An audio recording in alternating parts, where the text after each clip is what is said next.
Welcome to the Drake Group's webinar series on critical issues in collegiate athletics. Today's discussion, keeping everything we love about collegiate sport while fixing its failed governance structure. Our moderator is Carl Eidsvåg, member of the Drake Group. Thanks to all of you attending for joining us. You have received the biographies of our panelists, but I'd like to briefly recognize and thank them for being here. Donald Lopiano, President of Sports Management Resources and the current President of the Drake Group. Jama Meyer, she's counsel, Simpson, Thacher, and Bartlett, and a clinical professor of sports law at Indiana University. David Ridpath, the Associate Professor of Sports Business at Ohio University and past President of the Drake Group. Bruce Smith, the Associate Professor of the Director of Empowerment Strategies, the ACS Group, and a member of the Drake Group's Board of Directors. And Andrew Zimbalist, the Robert A. Woods Professor of Economics at Smith College, the Drake Group President-elect, and author of the just published Wither College Sports. What a great book, Amateurism, Athlete Safety, and Academic Integrity.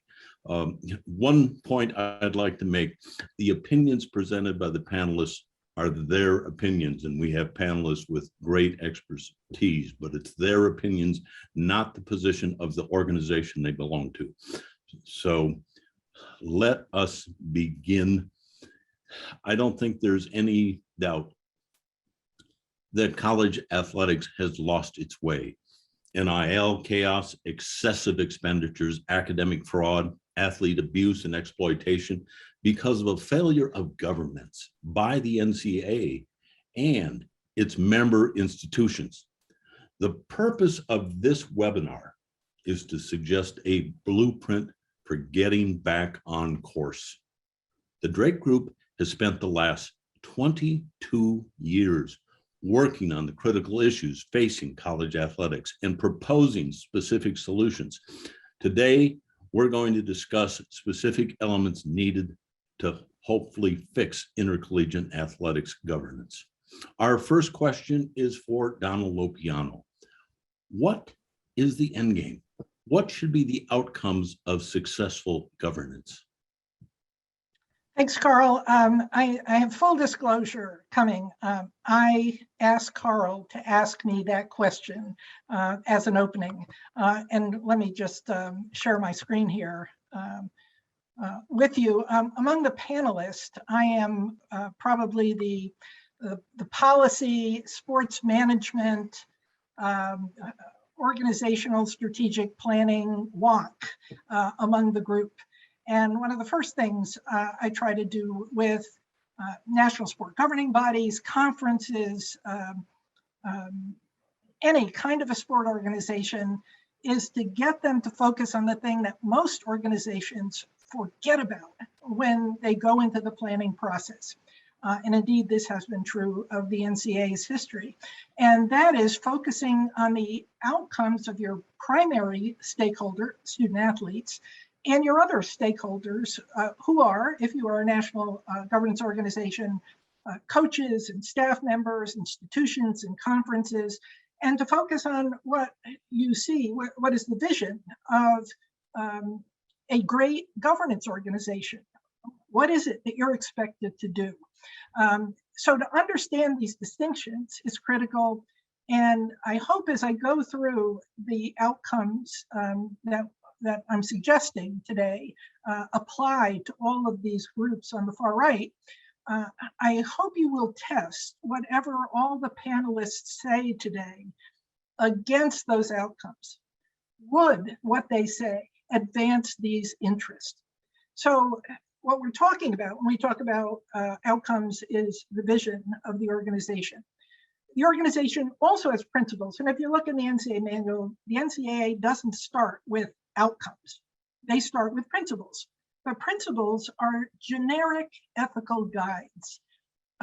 Principles without rules that implement them are nothing but platitudes.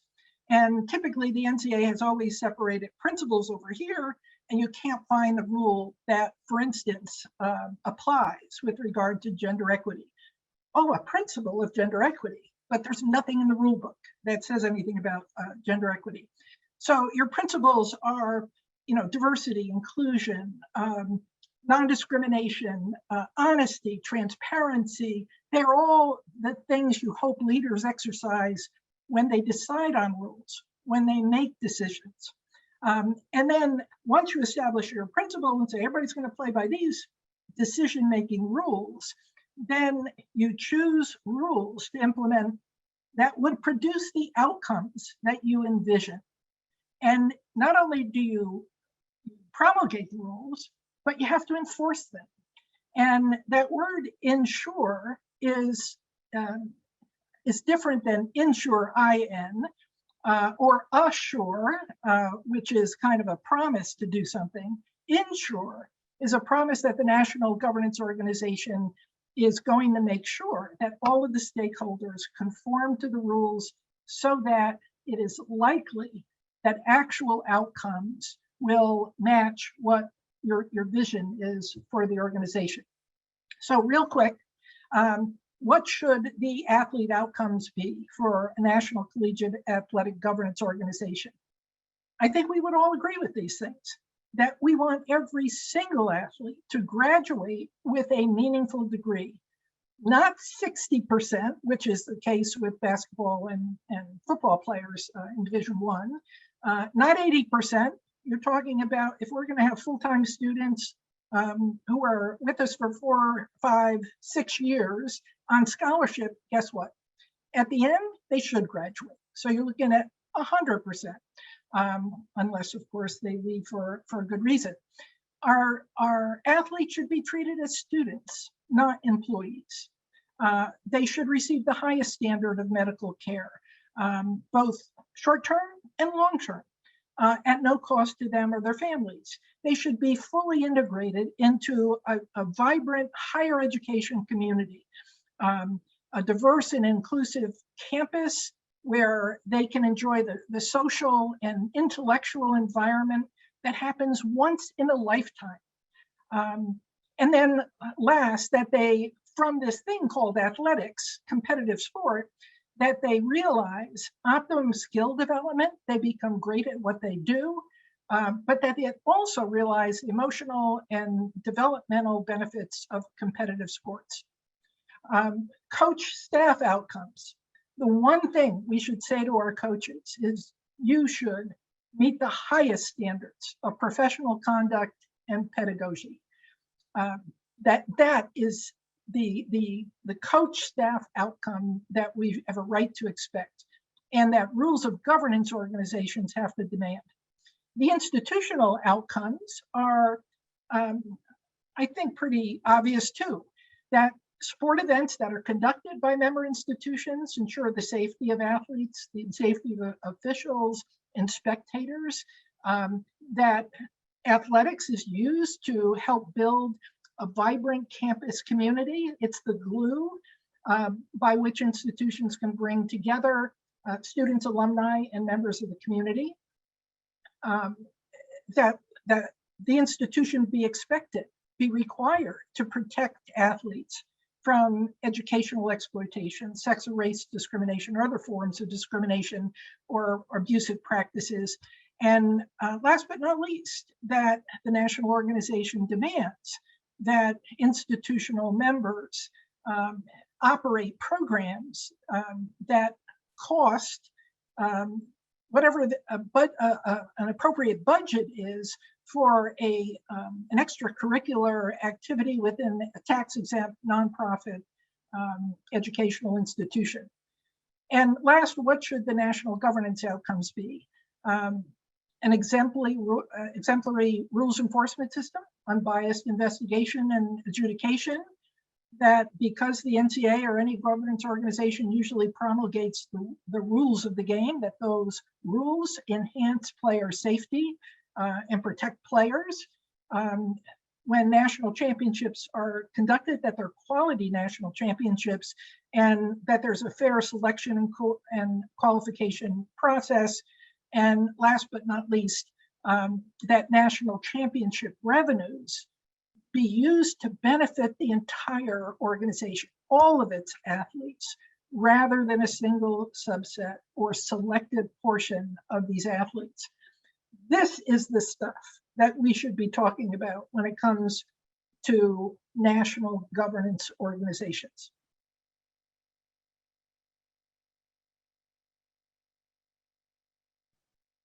Thank you so much. The most important outcomes of college athletic programs, and Donna, you certainly pointed this out, should be their contribution to the academic success and personal development of the student participant. Surely athletics should not do harm to the participant. Bruce, what are the academic protection guardrails that need to be put in place? You're exactly right, Carl. And it cannot be stated strongly enough. This point, college athletic programs should emphasize the ongoing athletic, the academic and overall development of the college student, right? That's where it needs to start. And at its very best, college sport does this. I think we need to remember that one of the reasons why we're here today is to talk about how we can keep all the stuff that we love about college sport, right? And in my experience as a student life professional on the college campuses informs my understanding of the tremendous learning development opportunities that can result from participation in college athletics. I guess I could even go back to my own time as a college athlete and as a coach as well. And there are numerous examples right now of college sports being played at the highest levels and college athletes competing at the highest levels in the classroom and participating meaningfully in the overall college experience. Through all of that experience that I've had, I've seen it myself during my time as a college athlete advising professional, during my time as a coach, and again, like I said, during my time as an athlete. And I could list dozens of students that I've had the good fortune to work with, who've utilized their college athlete experience to fulfill academic, athletic, as well as outside the classroom goals. But Carl, it's also important to note this truth. The system as currently constructed is having the exact outcomes that it's set up to have. I say that to say that the current college athletic system is not designed to support athlete growth and development as much as it's designed to produce revenue. And that's a really important thing to remember. And I say that, not to say that college sport leaders, presidents, administrators, coaches, governance groups as well. I'm not trying to say that those folks want students to fail or want to trample on students' rights, but their quest for revenue and championships, that quest has direct and real negative impacts on students' ability to pursue meaningful college experiences outside of the field of play. That's really important to remember as well. I also want to say this. Athletes are routinely told that they have a free, or at least discounted, access to a good education. This right, that right to that education must be protected. In terms of academic institutions, I firmly believe that universities and college presidents are best positioned to develop the guardrails that you're asking about, Carl, to protect that student's right. Faculty, and especially tenured faculty, are also well positioned to protect athletes' rights to meaningful academic and collegiate experiences. And let's be clear about this, okay? We're speaking about guardrails that protect the student and not guardrails that focus on protecting the institution, the athletic department, or the coach. I think that's really important to remember. I believe that presidents and faculty have demonstrated that they need to have their feet held to the fire in imposing protections that set minimum standards for athletes and minimum standards that will give athletes the best chance to graduate with a meaningful degree, something that Donna spoke about, and not some watered down degrees designed to keep these athletes eligible for athletics. Some of the things that we talk about that I think is worthwhile mentioning today is thinking about freshman eligibility. I think it's time that we consider a number of proposals, including only allowing athletes to be admitted to the institution who are one standard deviation away from other freshmen on campus. So to me, this addresses problems with So no lower than that, Bruce. No lower than that. That's right. And also we want to think about requiring remediation for students who don't meet those standards, who are within that one standard deviation away from the other first-year students on their campus. We also want to think about limiting first-year eligibility and first-year practice, limiting the amount of time that these first-year athletes spend on their sport when they get to campus. It's time to be thinking strategically about minimum GPA for athletics eligibility, for academic support and counseling to be run by academic authorities at the institution, as opposed to folks who work within the athletic department. We need to be thinking about full transparency of academic records for tenured faculty oversight. We can think about faculty whistleblower protection to protect those faculty who do want to speak up, who want to speak about academic fraud within the institution. It's time to give some serious consideration to restricting athletic competition to one academic semester, for example, as well as further restricting mandates for summer athletic participation. We want to be thinking about instituting similar hour limitations that we have currently for work study students, for example, and graduate assistants, using similar limitations for athletes. And how's about guaranteeing full access to academic and outside of classroom opportunities? The same kind of guarantees that we would give to any student. And again, Carl, this is an opportunity and a challenge, I think, for institution presidents and faculty leadership to be thinking seriously about. Well, you make a superb point on not admitting students who are too low, and most likely all of us have been in a situation where we feel stupid. I remember back in college being in a calculus class going, what, protecting athletes from academic fraud and educational exploitation is critical, but just as important is protecting their mental and physical health and well-being. What should be considered athletes' rights that must be protected there, Bruce? Yeah, sure, Carl. It's important to ask ourselves, and even to re-ask ourselves, who it is, who is actually doing the protecting of student athletes, of college athletes. We also have to ask ourselves what it is that we're protecting them from. Right? We need to be really clear about those two things. And right now, I'm reminded of Iowa State's football coach recently made a comment about the primary goal of college sport being about personal development, even over winning championships, right? And I'm thinking about the reaction to that statement. The media blasted that coach for daring to say this thing, that his first job is to contribute to athletes' growth and learning. Imagine that. In the context defined recently by athletes, that administrators, coaches, even governing bodies need to take better care of them. The reaction to that coach's words about his primary goal tell us so much about what we need to be protecting athletes from. We have to remember this, that we are often protecting athletes from what the ravages of participating in a system that takes from them rather than benefiting them and benefits others. And again, we must also keep in mind that this is the very system that is working exactly as it is designed to work, as I said earlier. With that thing in mind, I think we have to think about this as well.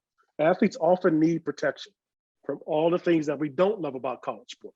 Things including exploitation, physical injury, mental health issues, gender violence, as well as pressure to conform and to stay quiet.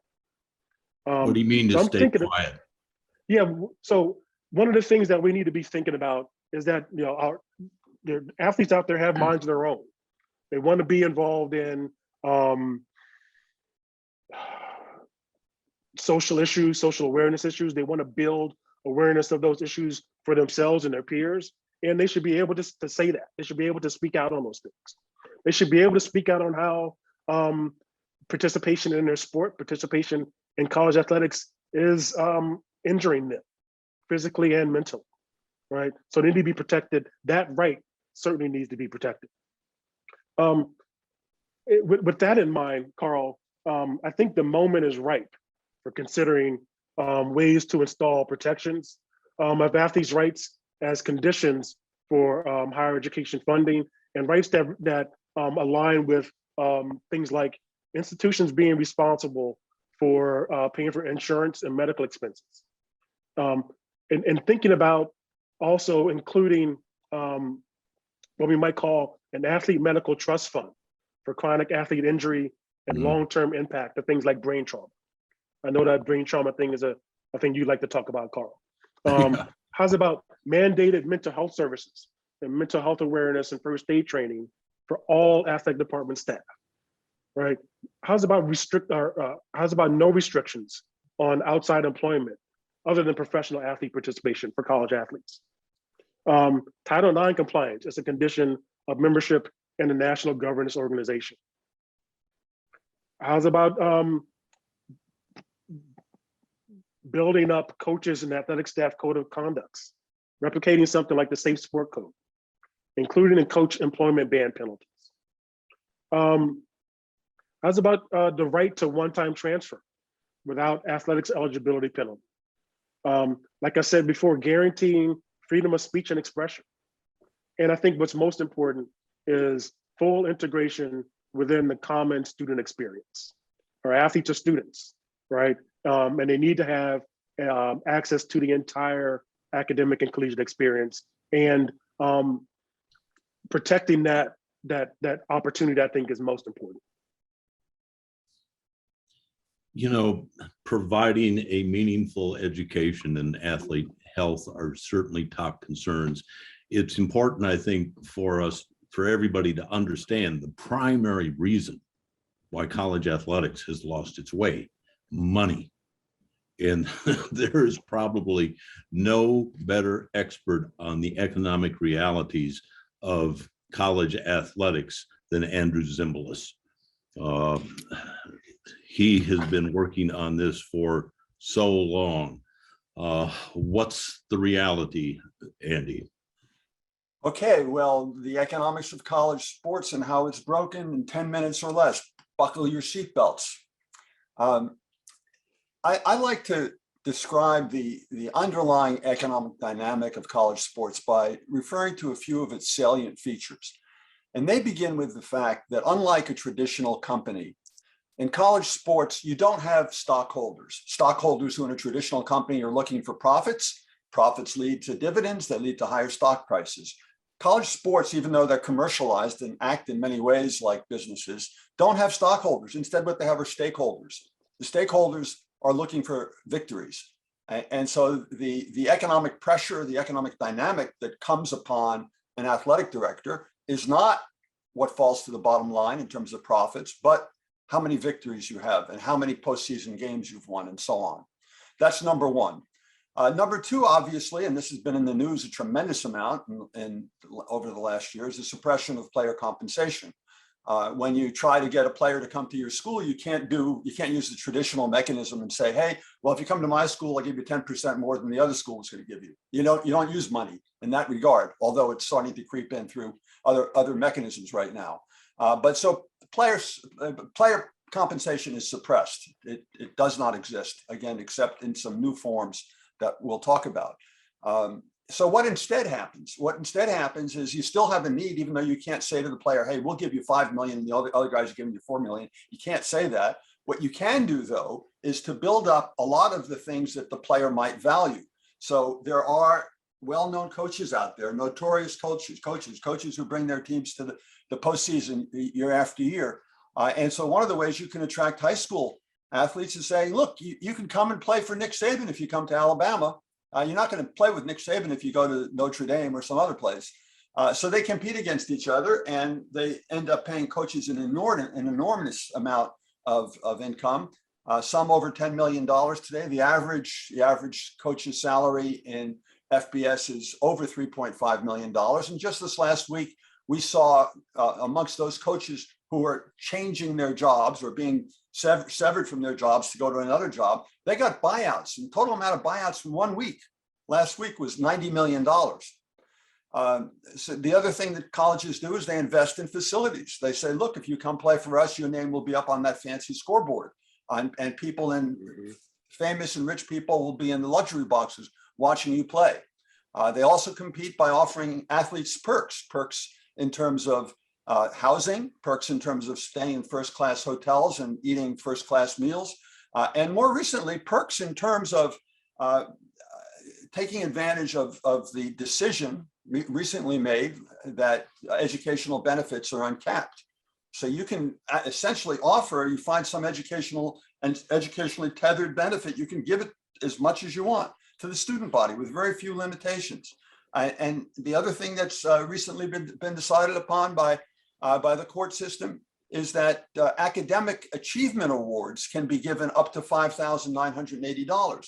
And we've already seen these are being given to whole teams who only have one achievement. And the achievement is that they're still in college. They're not that they're getting A's, it's not that they've written brilliant papers, it's they're still in college and or that they're eligible to play athletics. And of course, colleges are also now competing against each other by offering nil support to the athletes in the form of instruction, in the form of going to other companies that set up a triangulation with third parties so that the university is not directly involved in contracting with the student. We also see universities facilitating the operation of like booster collectives to support nil income students. Another salient characteristic is the financial transfers that adhere to the system. There are transfers happening from athletes who are not paid to coaches and to ADs and to conference commissioners.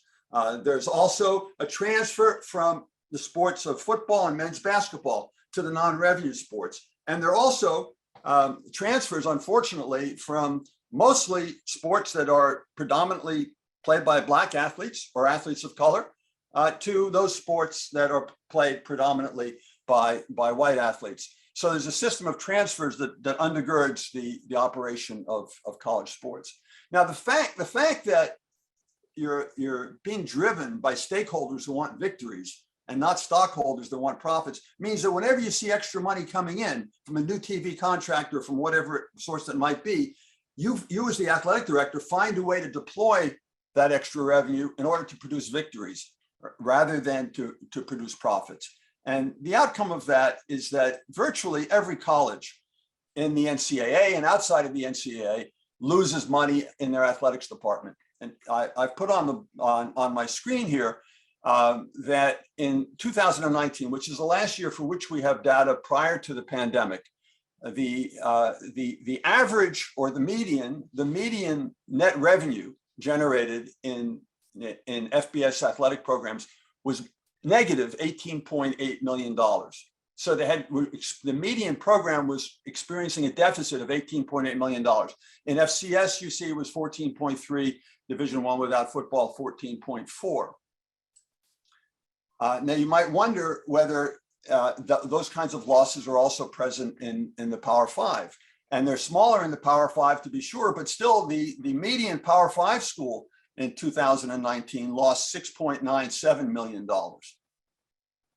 So you have a system that's been created that generates a lot of inequality amongst the divisions and also within the divisions and also within the subdivisions within the divisions. Here's a further illustration of that again for 2019. If you break down the 130 teams in FBS by quartile, you see that only the top quartile of FBS, which is roughly 32 schools, was able to have a median surplus of 2.1 million. All the other quartiles were experiencing very substantial losses.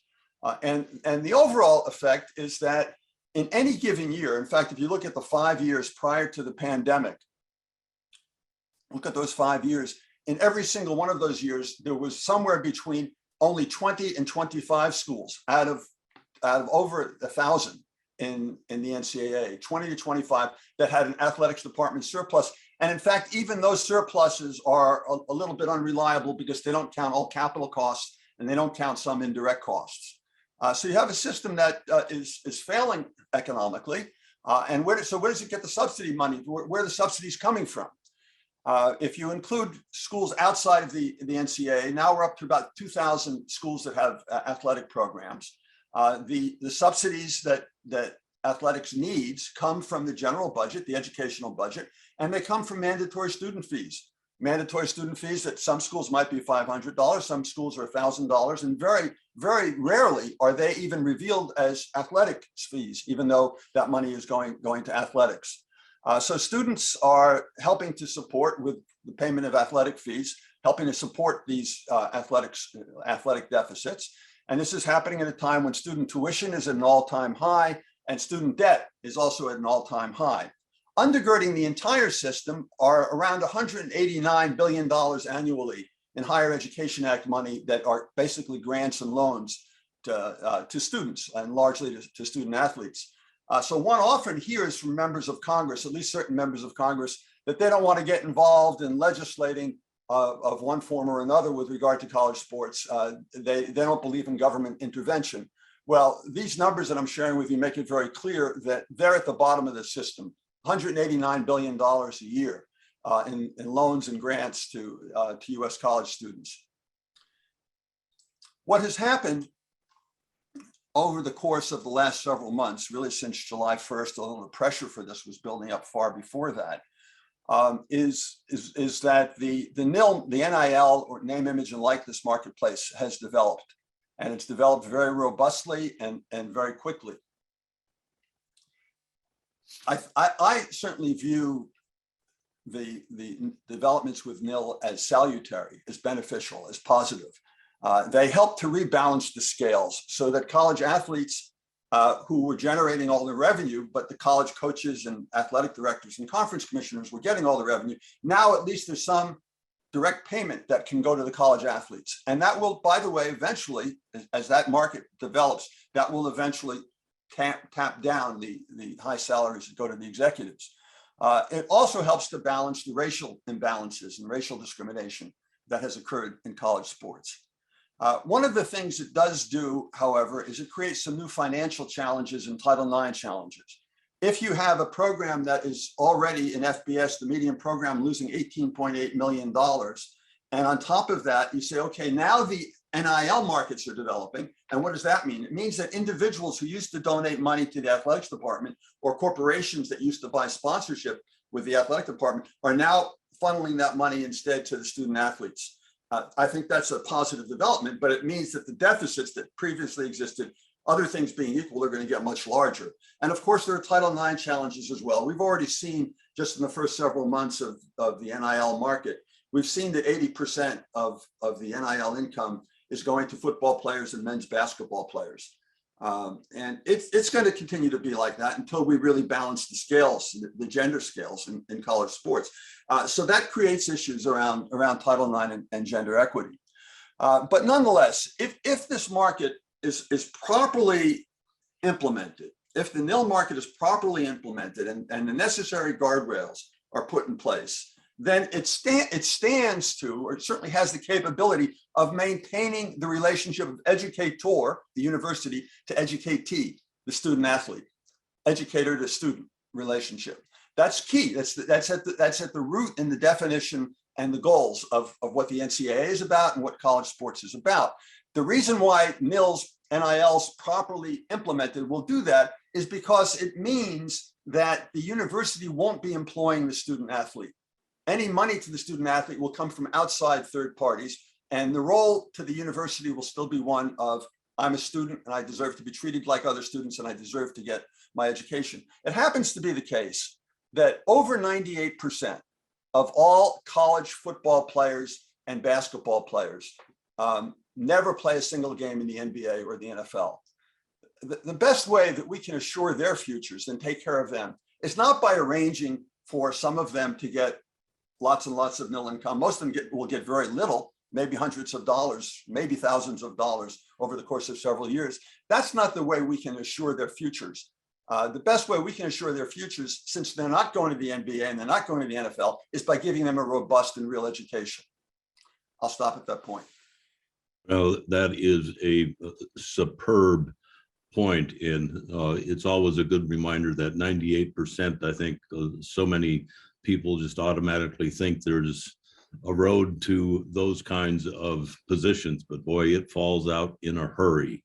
Next, we are going to move into a legal direction here. Jama, you are our antitrust lawyer. Why does the NCAA want an antitrust exemption? Thank you, Carl. And first, I'd like to thank the Drake Group for inviting me to be part of this esteemed panel, and to the audience members for attending today. So Carl, in a nutshell, here's what I say in response to your question. The NCAA, especially during the last decade, has been hit very hard with antitrust lawsuits brought under the Sherman Act. It has spent hundreds of millions of dollars paying for its own legal fees, for the legal fees of opposing counsel, and to settle or pay damages in cases. And of course, these lawsuits have consumed much time and effort that unquestionably would have been better spent on ensuring the integrity of college athletics in the areas particularly discussed by Donna and Bruce. Historically, in antitrust cases, the courts gave the NCAA great deference or ample latitude in constructing its rules. The courts have allowed the NCAA to assert justifications for its anti-competitive conduct under what's called a rule of reason analysis. Such conduct would have been per se illegal, flatly illegal, if engaged in by companies in virtually every other industry. The NCAA has justified its anti-competitive behavior on the grounds that it was necessary to preserve amateurism, that amateurism distinguishes college sports from professional sports, and hence the argument goes preserves consumer demand. And for the most part, courts have bought into this. But the Supreme Court in Alston this past summer did not fully buy into this, and in the process, severely narrowed the amount of deference the NCAA will be afforded in the future.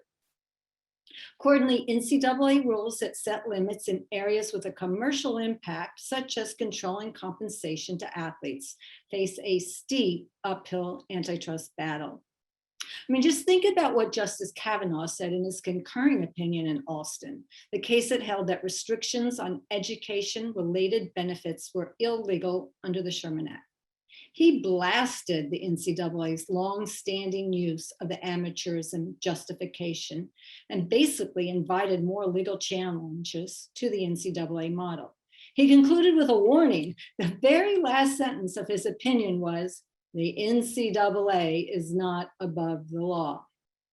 And actually, as an aside, perhaps heeding to Justice Kavanaugh's message, the NCAA's new draft constitution that will be voted on in January totally avoids using the words amateur or amateurism. Thus, Carl, the antitrust cases have become a particular thorn in the NCAA's side. Accordingly, at the heart of this is that the NCAA is seeking immunity from the Antitrust Act to get out from under the threat of both current and future antitrust cases. So what kind of antitrust exemption is needed to permit cost controls? The Drake Group and I personally are in favor of Congress granting the NCAA a narrowly tailored, a limited, but conditional antitrust exemption. The exemption would permit the NCAA to set limits on runaway spending in certain categories. Indeed, as noted by Andy, we can surely agree that there is staggering spending, especially by some of the very powerful football schools, whether it be coaches being paid $10 million annual salaries or lavish football-only facilities with items such as barbershops, miniature golf, laser tag, and lazy rivers. Thus, to control runaway spending, categories where Congress might permit the NCAA to have an antitrust exemption include setting limits on coaches' salaries, facility spending, sizes of football teams, and pay for play to athletes. But significantly under this proposal, the exemption would be conditional. That is, in turn for the NCAA being granted a limited exemption from antitrust liability in narrowly defined categories. It would be required to implement rules relating to the health and welfare of athletes and more robust academic requirements, such as Bruce and Andy and Donna have already mentioned. Thus, the narrow and conditional antitrust exemption would permit controls on spending and require athlete-centered rules that are necessary to achieve the priority purposes of higher ed in the conduct of athletics as an extracurricular activity. So the And congressional. Carl, you know, there's actually one other thing I would note. From Judge Wilkin of the Northern District of California, who presided over Alston and other NCAA antitrust cases, to the Ninth Circuit, and even to Justice Kavanaugh, they've all suggested that legislation might be a better option to antitrust litigation in resolving this complicated policy and the practical problems posed in college athletics.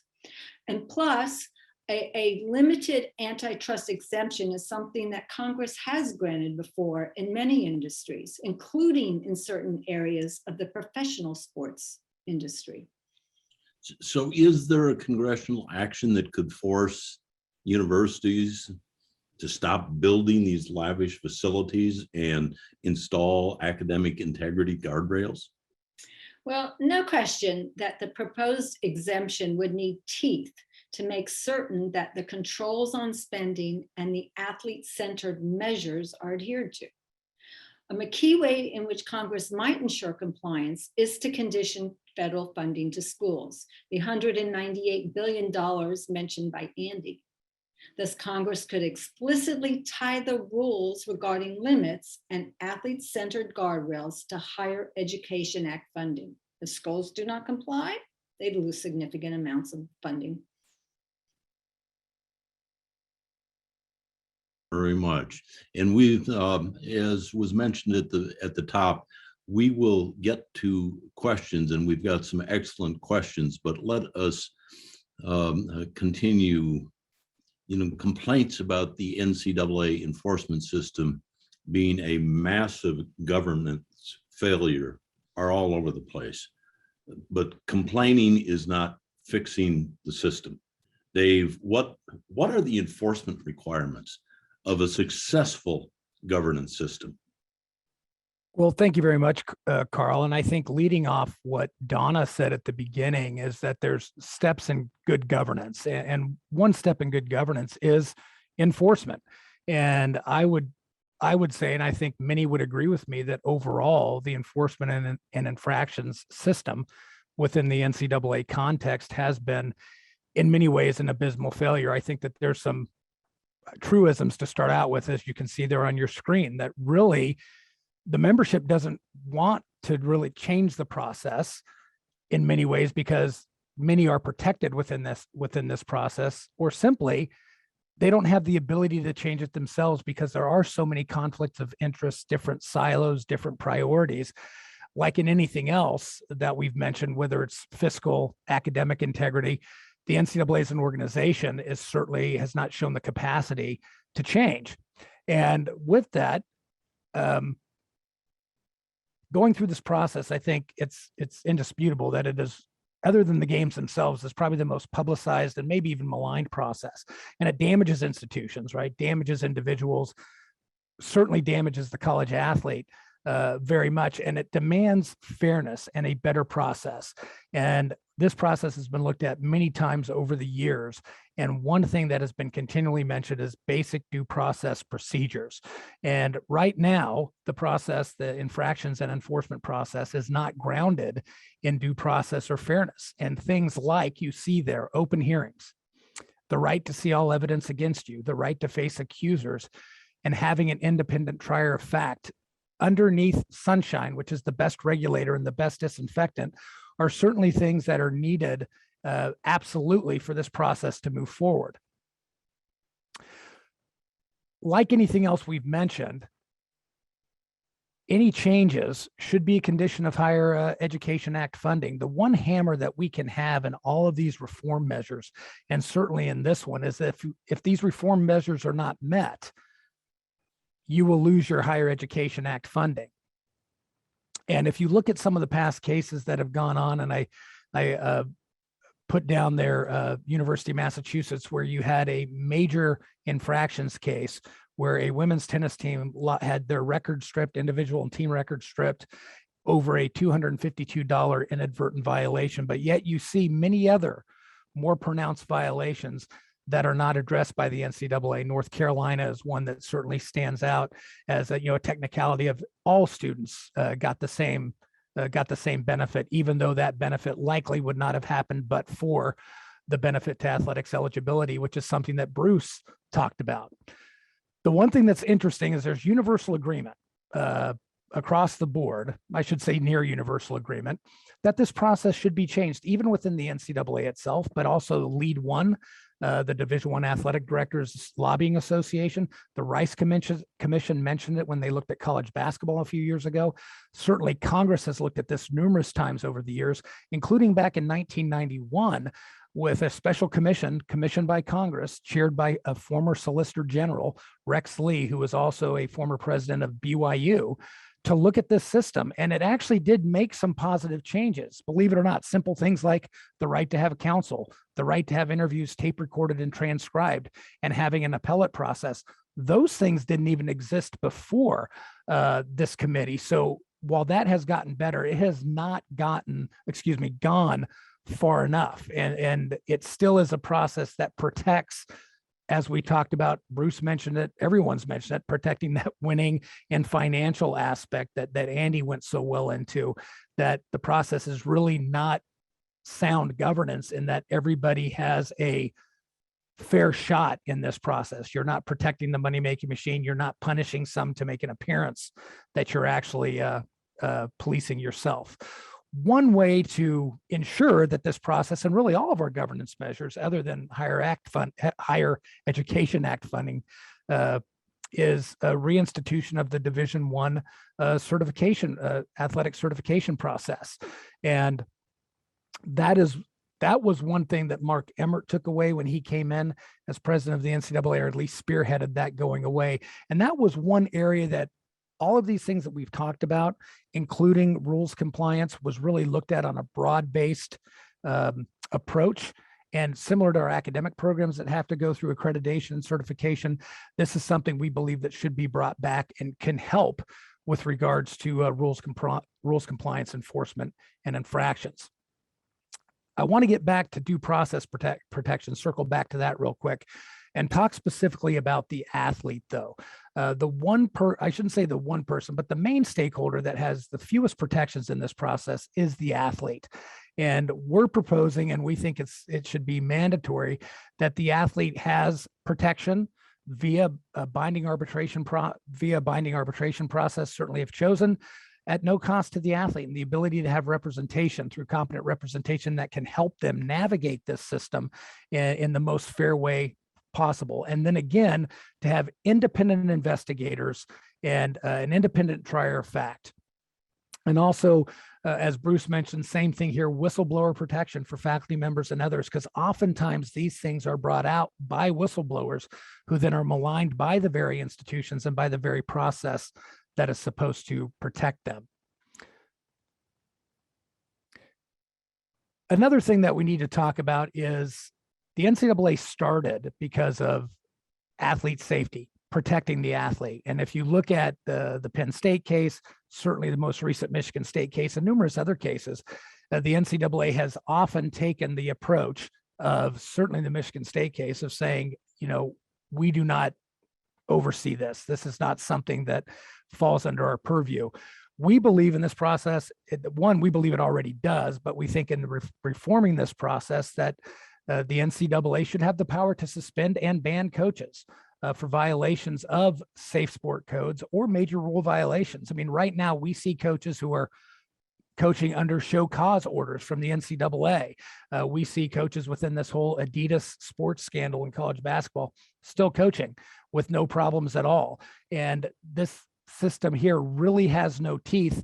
And candidly, the reward far outweighs the risk of breaking any rules. And again, the ultimate goal is, as really all the panelists have said, is winning and revenue generation. we simply cannot let a system like this be left up to kind of the incestuous internal process that it has been for many, many years. There are too many conflicts of interest, too many chips to cash in, too much backstabbing going on. We see it every day in conference realignment and everything else amongst the adults in the room. Do we really think that they can actually enforce rules in a solid and well-structured governance system? I think they prove that on a daily basis. To see this more in detail, and I know I've gone through this quite quickly, but we do have a very detailed position paper on our website called Fixing the Dysfunctional NCAA Enforcement System. And we just sent out a press release yesterday, which I'm sure many of you did see who are watching this webinar now, entitled Major Flaws in NCAA Enforcement Signal Deeper Governance Failures. Please take a look at that. They're both on our website, and it will go more in depth to what I've talked about today. So thank you, Carl. Thank you. And we've got some excellent questions that have come in, and I want to begin with this one, which I find fascinating. Why do we keep throwing the NCAA under the bus? The real villains are academic institutions, members in the CFP. Certainly separating enforcement from governance is a good idea, but let's put the blame on who are the real culprits. Well, I can just start, and I know everybody else wants to chime in, but you can't separate the two, in my view. The NCAA is the member institutions, and the member institutions are the NCAA, and we are specifically focusing on governance today, and the governing body is the NCAA, that is driven by membership-driven rules and regulations in a bottom-up manner. So you can't separate the two. I understand people think that we're just throwing the national office of 400 employees under the bus. We're not doing that. We are talking about the whole entire governance system. I don't know, Donna, Andy, James, or Bruce, if I explained that well enough, but that's how I feel. It's the world of online communication, but Dave, could you stop sharing your screen for us? I apologize. Yes. Hang on one second. We've all done stuff like that. There we go. Well, let me pitch in a little bit on this. College presidents in Division I, and this was a survey done about 4 or 5 years ago by the Knight Commission. 80% of the Division I college presidents said that they could not control their athletic programs. And the reason for this is really simple. The football coach is more powerful and has the backing of trustees and the backing of major donors. And it all gets back to this,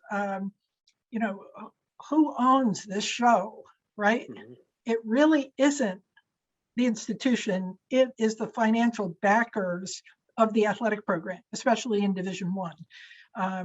But believe me, the presidents are powerful. There was only one period in history that the presidents had a little oomph, and it was in the early 1980s, or Andy, help me, or maybe the early 1990s, where a group of college presidents outside of the governance system got together and for almost 10 years straight had a collegiate athletics reform legislative proposal to gradually change the system.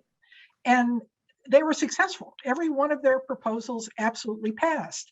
And then in 1997, the conference commissioners pulled a fast one by proposing legislation that pretty much said to those outsider college presidents, hey, we're going to revamp the system. We're going to go to a federated NCAA system, and college presidents are going to govern on what we now know as the Board of Governors. But what they installed was majority vote, majority control, the Board of Governors, by FBS presidents who in turn only listened to the financial backers. So, and who employed, a CEO that has been, has ill-served the governance function of the NCAA.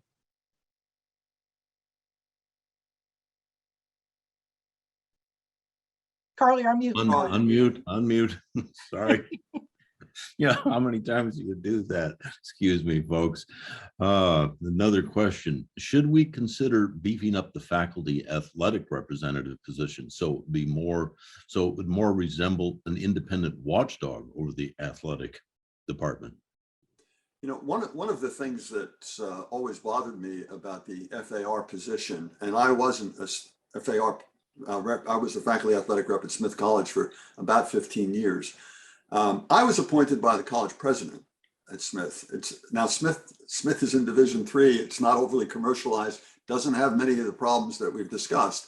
But the same method of appointment happens at the FBS schools. It happens in the Big Ten, the SEC, and so on. The president picks the faculty athletic rep.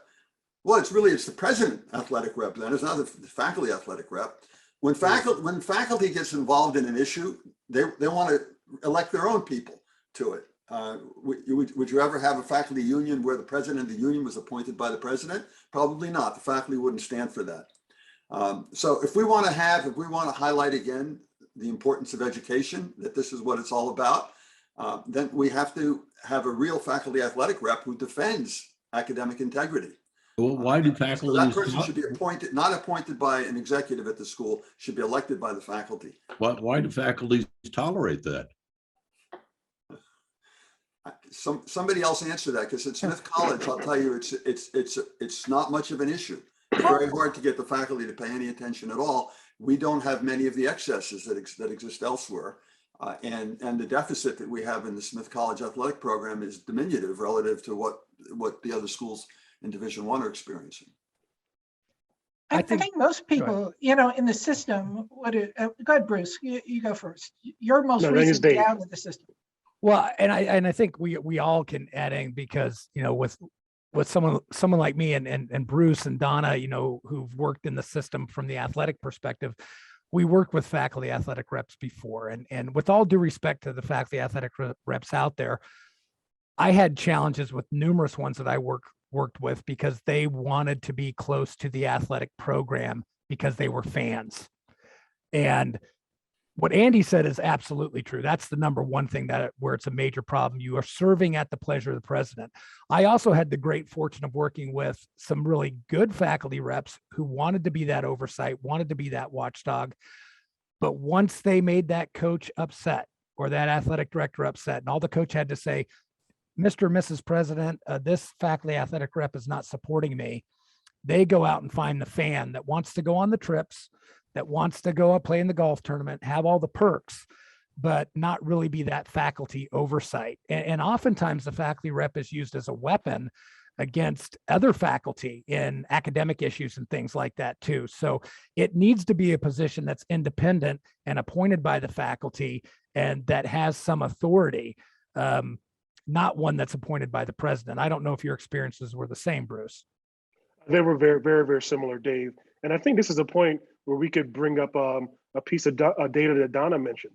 If 80% of the presidents feel like they're not powerful enough to oversee the athletics, then what does that say about who they're appointing? Like Andy said, what does that say about who they're appointing to the faculty athletic rep position? From a person who worked most closely with students, what the question that I would ask is, who's representing the athlete? And it seems to me that the faculty athletics rep is representing the athletics department. And I think that to me, what that says is that we need to, like the question says, we need to rethink what the purpose of that position is. Well, even take it one step further and start at the beginning. What is the function of a national governance organization? And it's to set rules that would impose a system that is devoid of the characteristics we just said. So if the National Governance Association said that all faculty reps had to be elected by the faculty senate, that every faculty senate had to have a collegiate athletics oversight body, that body would be responsible for reviewing every year the academic data on athletes' graduation rates, number of independent studies, are athletes just taking courses? Do you see clustering of athletes? with easy professors or easy courses, or with perceived to be easier majors, that if we gave the power to the faculty senate, they could rule. Right now, you're looking at the president defending an alternative system by handpicking someone who won't give him any trouble in terms of the faculty rep position, by handpicking an athletics advisory council that, yes, has some tenured faculty members on it, but they're not majority faculty. They are the fans of the program. They're handpicked. And there are alumni on that. There are staff members on that. The governance system hasn't taken control of it. And that gets back to, it used to be the NCAA was a one member, one vote system. And there was a system of checks and balances where if Division I went off the rails, Division II and III can change rules and outvote them. But the biggest problem is that we're at the point where we need to have an independent board of governors. People who understand athletics, are 5 years removed from having a conflict of interest as a conference commissioner or as an athletic director or a faculty member, who are in charge of making sure that these student outcomes are reflected in the governance system. And if the NCAA were governed by that independent board, I think we'd have a different outcome. We saw the same thing. We should learn from history that the United States Olympic Committee went to 128 member representative board to a very small board of directors that is operating quasi-independently of independent governors. And so there are governance mechanisms to address these problems. Well, one question that everyone should ask their provost is, how are you checking for academic corruption?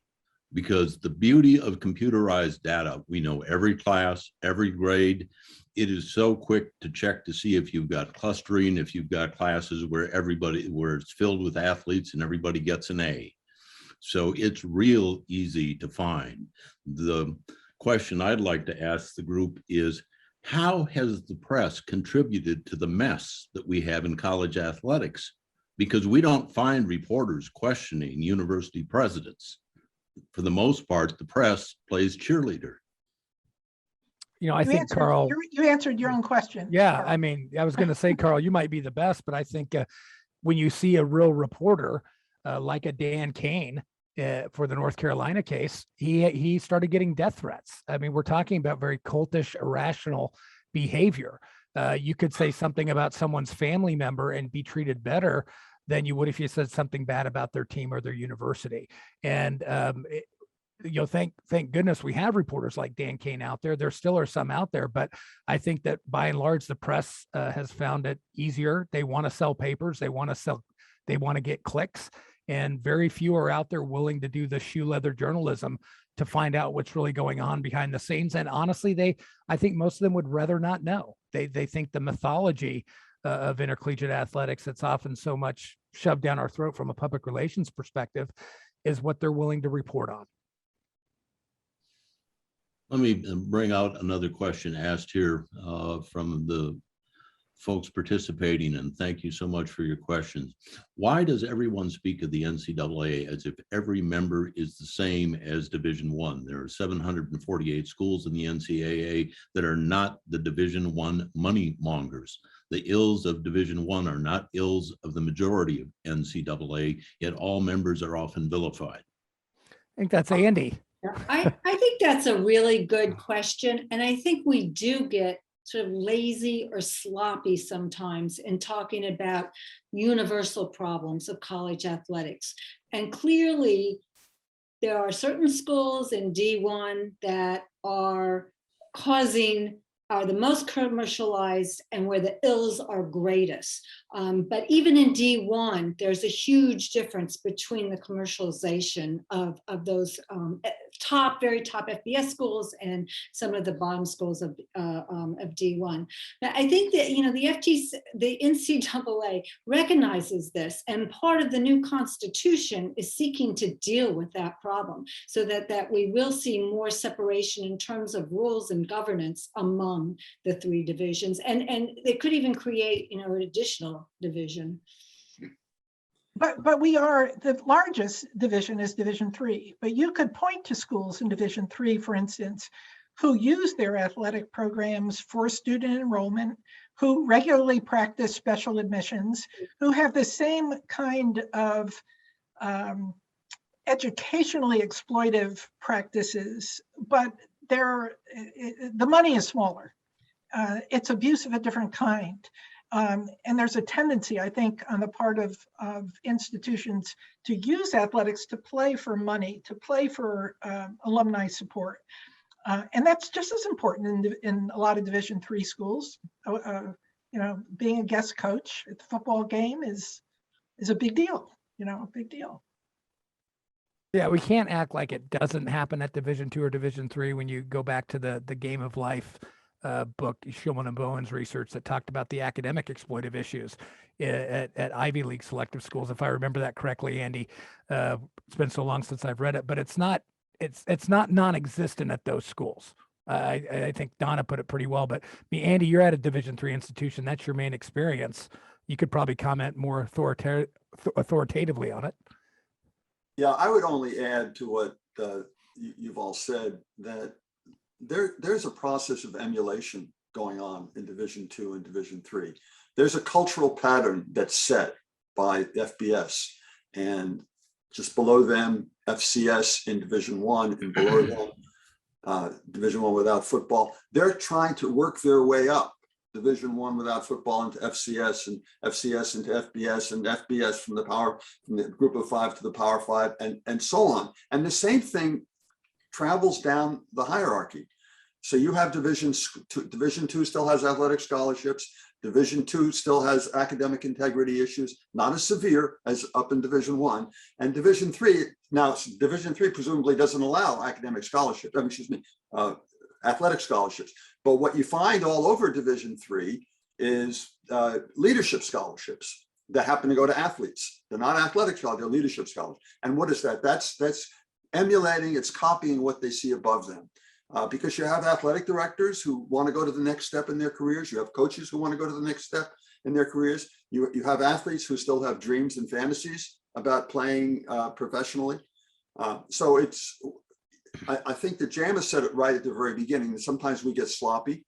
I had 10 minutes to talk about the economics of the Ncaa. I didn't talk about Division II or III, but I did show there's tremendous disparity within FBS in terms of the economic results. And we have to realize that one of the problems is inherent in the American system of embedding sport in higher education.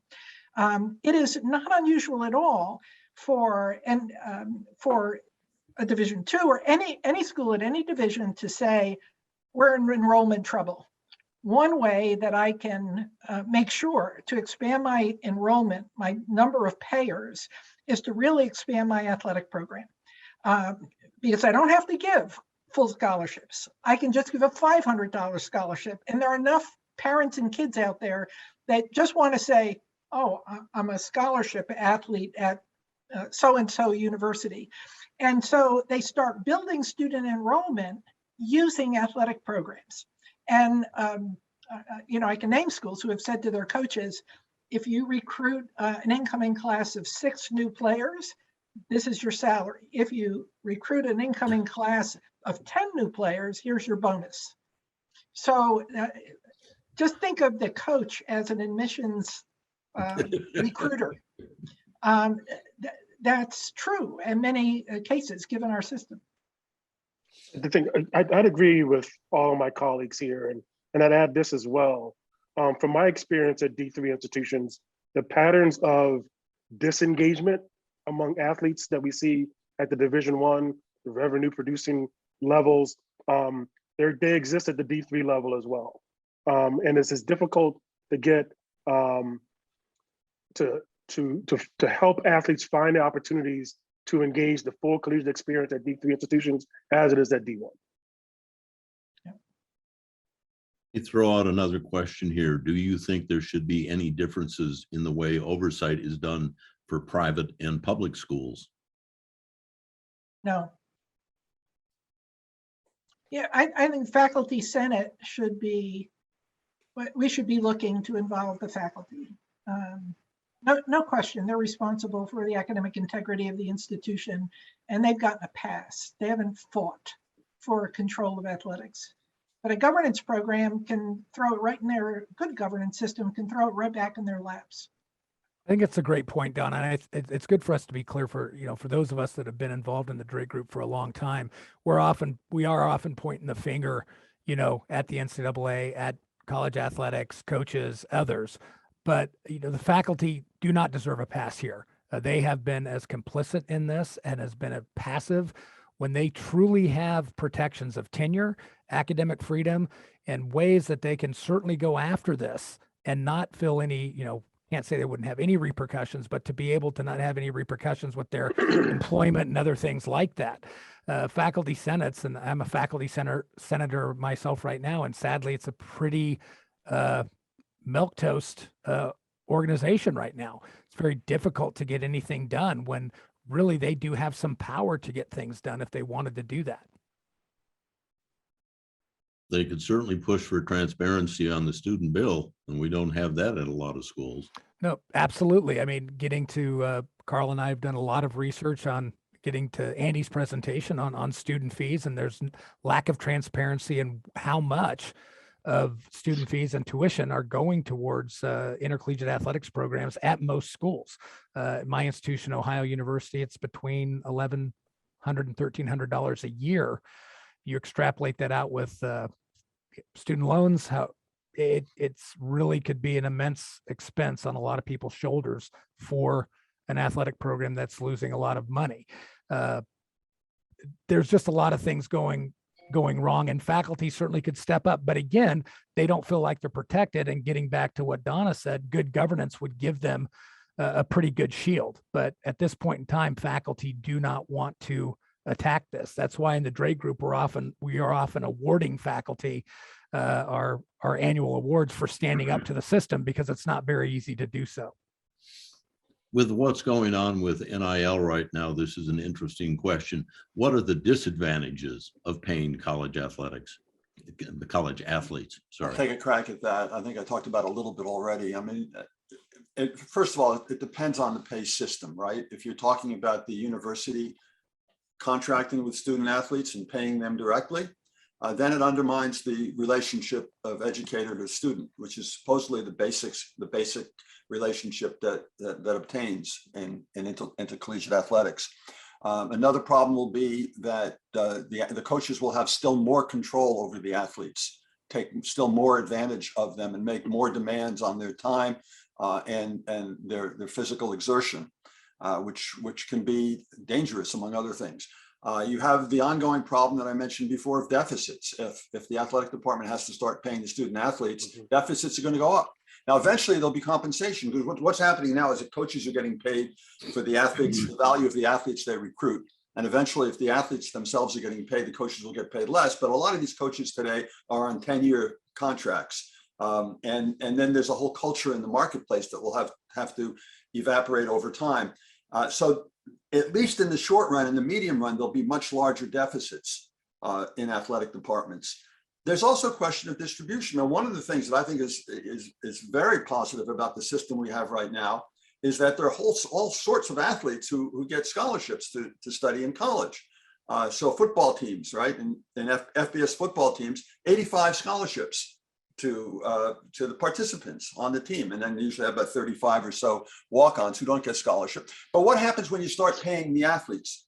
Are they going to still have 120 players on the team? No, they're not going to have 120 players. They're going to be more like the NFL and have 51 players, active players on the roster. And of those players who are on the roster, it's only the starting offensive and defensive squads who are going to get any kind of serious money. And then the other 35 are going to get bupkis. They might get less than they get in value from the scholarship. So I think there are all sorts of secondary repercussions, knock-on issues that jolt the system that we have right now. Now, if somebody thinks the most important thing is to pay the top athletes in college, who, by the way, will pretty soon be going up to the pros and making a lot of money there, millions and millions of dollars there. And I would favor simply just offering them loss of income insurance, so that if they get hurt in college and they can't play in the pros, that they should get compensated for that. Then we'd be taking care of them. But what happens to all the other athletes when you start paying the lead athletes a lot is those people get less and less money and less support. So I think there's a fundamental challenge to the system. And if you want to, as I say, if you want to really pay the athletes, and that's the most important thing to you, then let's let them break away. Let them have minor league football and minor league basketball like baseball does. The average baseball team spends something like $30 million a year to maintain their minor league systems. The NFL and the NBA get away without paying a penny of that. So there are ways, if that's the fundamental value you're trying to promote, and it's not the education of the student athletes, then there are ways to do that. But I don't see why we need to do it within the college framework. Let's do it as an independent minor league framework. And I think the key, Carl, and Donna alluded to it at the beginning, is the fundamental disconnect here. Are they students or are they employees? We say they're students and we treat them as employees. If they're students, we treat them as students. They should have all the rights and responsibilities as any other student.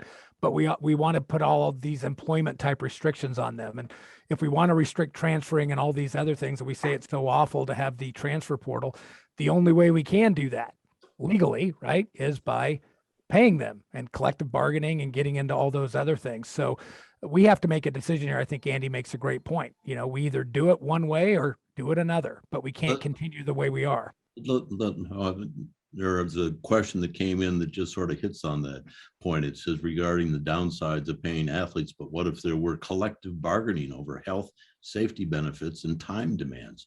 Would that help mitigate the harm? Sure it would.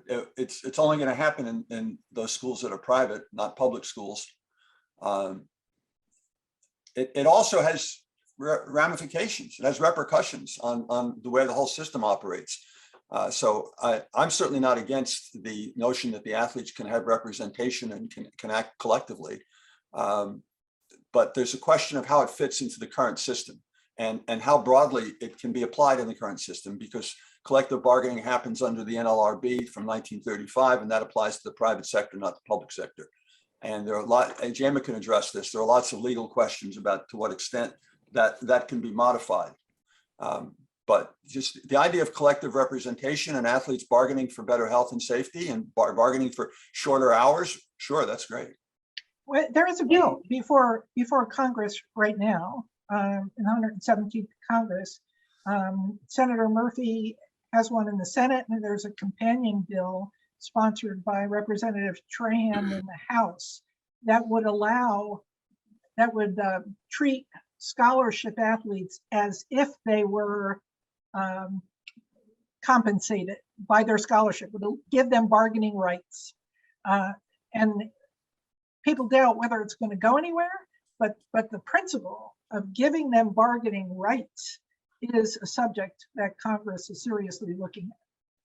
Well, one other aspect to this is that the General Counsel of the NLRB just issued an opinion suggesting that at least football players at FBS schools, that is scholarship football players at least, should be declared employees.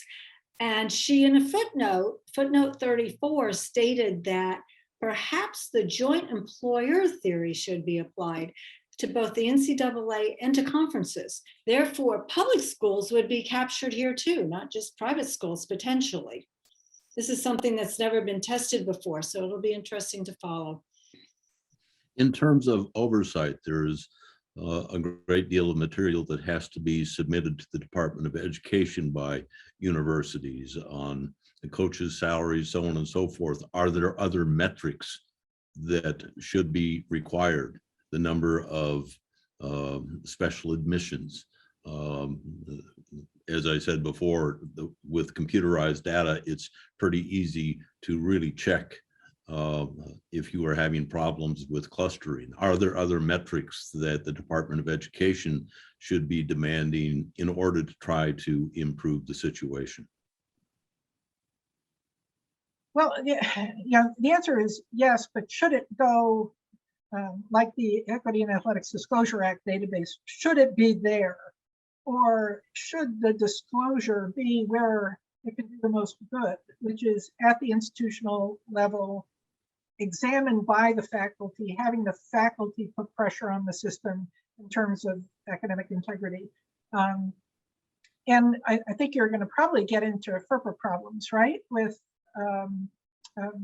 privacy issues in terms of special admissions.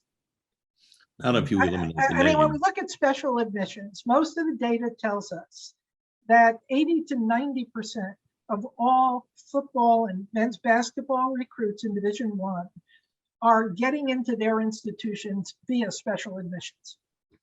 So put those numbers together. If you have a football team of 122 players on the average, 123 in Division I, and each class coming in is high-risk students not meeting normal admission standards, the burden of just providing academic support to that group is humongous. To say nothing about their academic exploitation. They're just, you're recruiting people who are having competitive problems in the classroom. They're being asked to compete against peers that are more well prepared. You guys are the experts on this. Do any of you know of a university where the faculty is putting pressure on the administration to try to do something about the problems in college athletics? Can you name a single institution where that's happening? I think at Connecticut they did.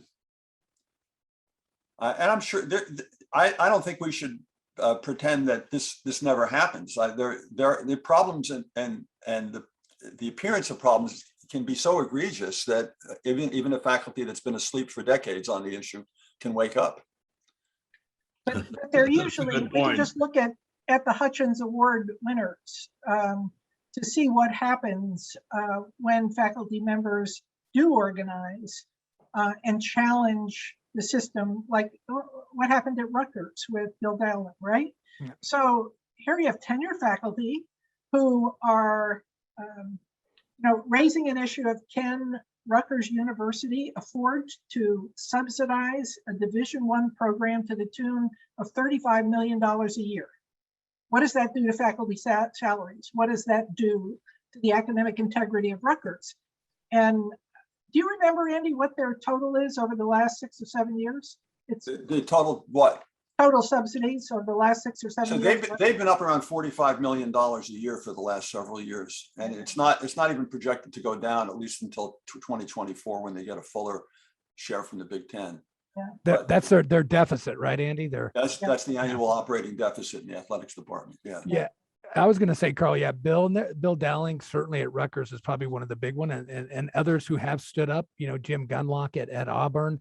I think the one thing is that we're finding too often, because of who we've honored in the Hutchins for the Hutchins Award, is many are going it alone. And I think sometimes faculty we're so busy with our research, our classes, and other things that we have the fear of getting involved. Many just need to be educated. We haven't talked a lot about athletes organizing, we have talked about it, but just the power of athletes getting involved in recent years and having a real effect, like at Missouri and Grambling and other places like that. I think faculty just need to be educated and really understand how this affects them and why it's important. Even at my own institution, I tried to just get the academic advisement, as Bruce talked about, academic advisement out from under the control of the athletic department. A very simple request, I thought. You wouldn't believe the resistance I got in the uproar that athletics, put forth at my institution, which is hardly like the institution 70 miles up the road in Columbus, Ohio, right? So it was a big shock to me. And I really found in the meetings that I had on this topic that the faculty that I was talking to, very smart people, very bright, but had no clue, and in many ways didn't want to understand. They still want to believe that, hey, this is about education, studying, and playing a sport as an avocation. They don't really understand the ins and outs of it. So that's why groups like the Drake Group and others, it is incumbent upon us to continue educating, our constituents out there, to show them why it's important for them to get involved, because faculty, like the individual athlete, can really affect change. We only have a few minutes left. I'd like to just go around the group for a quick, what is your prediction? Because boy, in the last couple of years, we have seen the NIL come up just in the last week. We've got new huge salaries of coaches and buyouts and everything else. As Andy pointed out, we've got incredible student debt. So as you look, and we certainly have some members of Congress concerned about this. So if each of you would just, what's your prediction for where are we heading next year? I'll go first, Carl. I pass. I'll go second. Here's a prediction, right?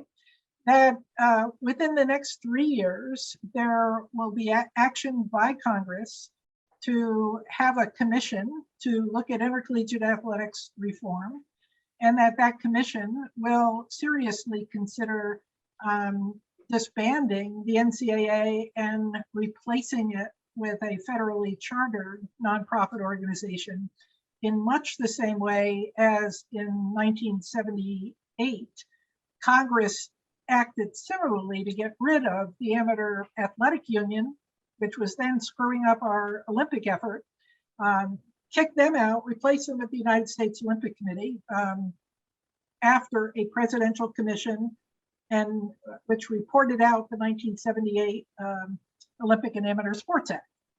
We can do that again, and it's just an absence of will right now. We've just got to stay at it, be in it for the long term, keep educating people. I'll revoke my pass. I revoke my pass. I endorse Donna's vision. I think we really are at a tipping point. And I think the activities of the last few weeks even highlight more what the ills and problems are going forward, with the coaches moving around, coaches moving before they even finish the season, when their teams are in playoff positions to go to bowl games. I mean, who's being helped here? Certainly not the athletes. So I do think, and also I just want to point out one thing that we didn't talk about is the changing nature of the conferences, the growth of conferences. They used to be geographically centered, but they're not anymore. And these students are going on weekday nights to hundreds of miles away, hours in different time zones in the middle of the week, and then coming back, 2, 3, 4 in the morning and expected to go to class at 8 in the morning. So I think Congress is going to step in. I'm not so sure they'll go as far as Donna says, but I think they will step in. They'll get involved in the antitrust area and in the labor area, so that things, they will get so bad that Congress will finally really do something. Yeah, I think I'll go next and I'll let Dave go last. I think it's going to get worse before it gets better. And I think it's going to take, institutions like college sports and the NCAA, they only change when they have to. And I think it's going to take some group of students to force some change. And if I want to be really, really hopeful, it's some group of students and some group of faculty as well working on behalf of students and recognizing that these athletes aren't their enemies, right? And that they need someone to help them, and someone on campus who's got some power. No, I like that, Bruce. The first thing I would hope that Jamin Meyer would take over that federally chartered organization and be our president. That'd be the first thing. But no, I think I agree with what everyone said. I really hope that Donna's vision comes true. And I know that's what we're working for in the Drake Group, but kind of segueing off Bruce's things, if Bruce's comments, if I have to give a prediction, I do think that there's going to be some major athlete action, whether a game strike, a game slowdown, like for instance, a sit-in for a half hour at the Final Four before they take the floor. You want to see some people reacting and willing to negotiate, Carl? Let's see what happens when that happens, right? So that's what I predict. All right. Well, we are out of time, but we certainly say thank you to all the participants, all our panelists. Thank you so much. And we will be responding to other questions or whatever. You'll be getting emails on that. And this presentation will also be up on the YouTube channel for us. So thank you very much.